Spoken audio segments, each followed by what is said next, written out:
After we stretch, the next thing we do is we'll go to a pat-and-go period.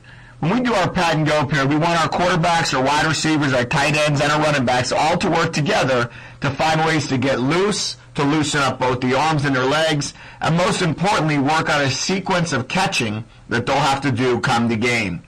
We start our wide receivers, tight ends, and running backs all running slants. The reason why we do that is we want the quarterback, number one, to be able to loosen his arm up. Number two, the receivers to work through about from a 50 to a 75% speed up to about an 80% speed when it's all over. Plus, you can never throw enough slants. Offenses are built on being able to have some catch and runs, and in order to do that, we're asking our guys to go forward here and make sure that they're catching the ball on all of their three-step slants. The next thing we're doing is we're asking our guys to catch seam routes. Here we tell our guys we're throwing seam routes versus middle of the field close where there's a post-high safety. If there's a post-high safety, whether it be here or here, we're telling our receivers to be staying right here at the top of the numbers. We don't want the quarterback to complete the ball any more than 20 yards down the field, telling them the ceiling is at 25 yards. So if they complete the ball any more than 25 yards, it's not as good of a rep as we're looking for. Here you can see the quarterback throwing to both tight ends and to wide receivers and to running backs, making sure that we always get a good rep, always catching the ball, keeping them outside as much as we possibly can at the top of the numbers, and working through our progression. After we've gone through the line of slants and then the line of outside seam routes, we move our wide receivers in, and we ask our wide receivers to get into what a slot formation would be. Same with their tight ends and our running backs. Here you can see they're in a slot formation, and what we do is we work on cover two benders. We like to throw all go often in this offense, and in order to do that, you have to be prepared and able to throw it against two safeties.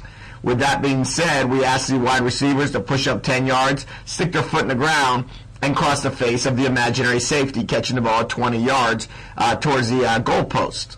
Here you can see on both sides we're asking our guys to do this, so we never worry about any collision at this case because we're encouraging width off the start. The final phase of the program in Pat&Go is we work on back shoulder throws. When you're throwing back shoulders, it's so critical to be able to throw the line drive ball at the left back pad right here. It's a very hard throw to defend, but yet you don't ever practice it nearly as much. So what we did was we incorporated a back shoulder throw into an everyday part of our world to make sure that we could constantly work on throwing it, catching it, and getting better at it so we can actually make sure that we always are able to run this play against any defense all season long. It's going to be something that we do every day, and it's something we're going to practice to become great at. The reason why we do pat-and-go every day and rhythm throw is so the quarterback is comfortable making throws of slants, seams, and back shoulder throws. Here you can see an example of the quarterback having on the 3rd and 9 calling a slant and being able to practice catching the ball out of shotgun, making the throw on the slant. You can see the wide receiver and the quarterback are both in sync, both comfortable with the route, and able to convert a 3rd down into a 1st down. Here you can see the quarterback is now accustomed to making the throw deep down the field and making sure that the wide receiver stays at the top of the numbers. Here, if you catch an eye on this wide receiver right here, you can see how that wide receiver is running straight down the field like he wouldn't pat-and-go, catching the ball over his shoulder. What we're asking the quarterback to do is release the ball off of one hitch, one hitch, and release the ball, and that is exactly what we would ask him to do in both his pat-and-go and his individual work. The reason why we practice so often our rhythm throws is so the quarterback's able to understand that his feet should tell him everything. Here you can see the quarterback taking a 5-step drop, one hitch, and releasing the football, trusting the wide receiver will be where he's supposed to be. The next example of our pat-and-go period is when our quarterback is asked to throw the bender route. The bender in this picture here will come from the tight end position where he will run a seam, and at 10 yards he will stick his foot in the ground and head right towards the goalpost. Here the quarterback is going to have to throw the ball over the Mike linebacker in between the two safeties.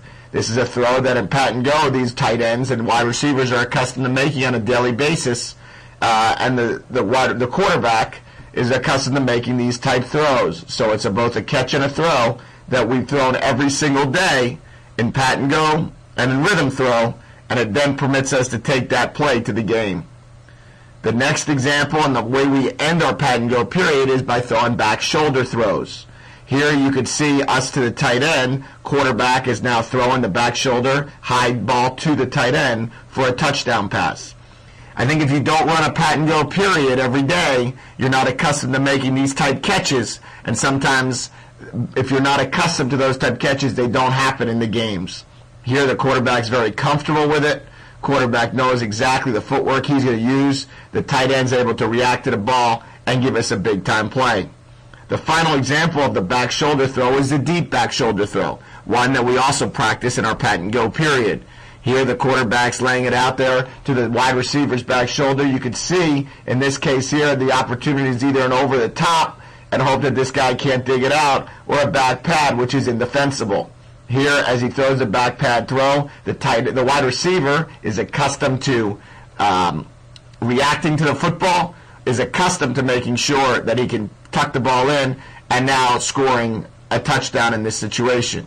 The quarterback, you can see, is on one hitch, delivering the ball to the back pad, making a great throw and catch, and allowing the Miami Hurricanes to score a touchdown.